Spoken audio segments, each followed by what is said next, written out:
Hey, it's Drew Neiser with another Tuesday tip. We just wrapped up an entire month of conversations of huddles on PR and getting the most out of PR. And so wide-ranging conversation, but first up, Peter Finter of CyberGRX.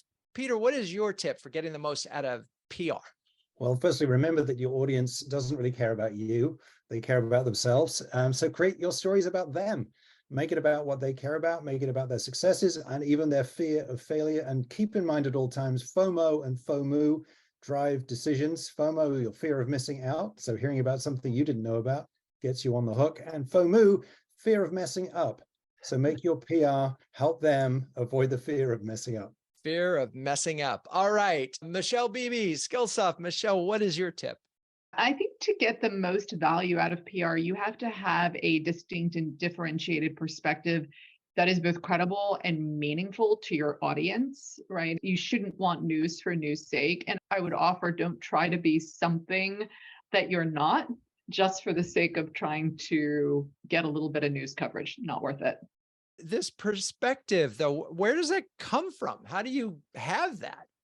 I mean, ostensibly, it's in your business. It's what you do. It's part of your DNA. And therefore, you leverage your experts internally. Most of us have really smart and talented individuals within our organizations who've got these amazing perspectives. I mean, they're putting so much effort into understanding our customers and what our customers' needs are.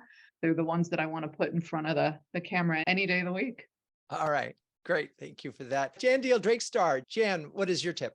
Yeah, sure. Develop a strategic approach to PR. I think it really helps to have some linchpin content that you can rely on. We do great research, so we've tried to build a foundation around that. And then, pitch headlines where, think to yourself, would you want to read this?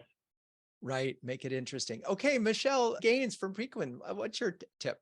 Invest in great content. It doesn't come cheaply. It definitely takes time to get there, but great content is your foundation and your fuel, especially where you have something that's forward-looking, something that reflects a change in perspective in the industry. We found that to be the most valuable content for PR. So you're actually providing the journalist an insight into the world as it will be coming. Is that right, Michelle? Very much. And we do look at it as an educational partnership between us, our journalists that we partner with, and then, of course, the market. Awesome. Okay. Dean Nicolls. Dean, what is your tip? I think it's really to be creative when it comes to PR and look for angles that not everyone else is taking. And I think the other part of that is to the extent that you can include video. So if you do a press release, fine. If you do a press release with a video case study that's a quick 2-minute, people will watch the video. They won't read the press release. And I think the other part, which we haven't really talked about, is really looking at your share of voice metrics. And so we at least keep track of that in terms of what coverage are we getting? Where are we getting the coverage by region, by topic? Where are our competitors getting coverage?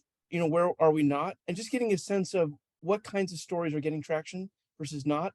I think keeping track of those metrics, I think is also good, as you try to promote your value to kind of, the CEO and senior leadership. I think it shows you, look, we're keeping track of this stuff and we're being methodical about our PR approach. Perfect. Okay. So creative and metrics. All right. Stephen Nghe from Kloeckner. Stephen, wrap it up here for us. Yeah. I think it's really trying to show the value of PR to, I'm in the legacy industry, so there's a lot of education. And so like for us, we are not a well-known brand. We're B2B, we're in a legacy industry. And so it is more about just finding your ways to make some noise. To that Dean's point is like, trying to different things.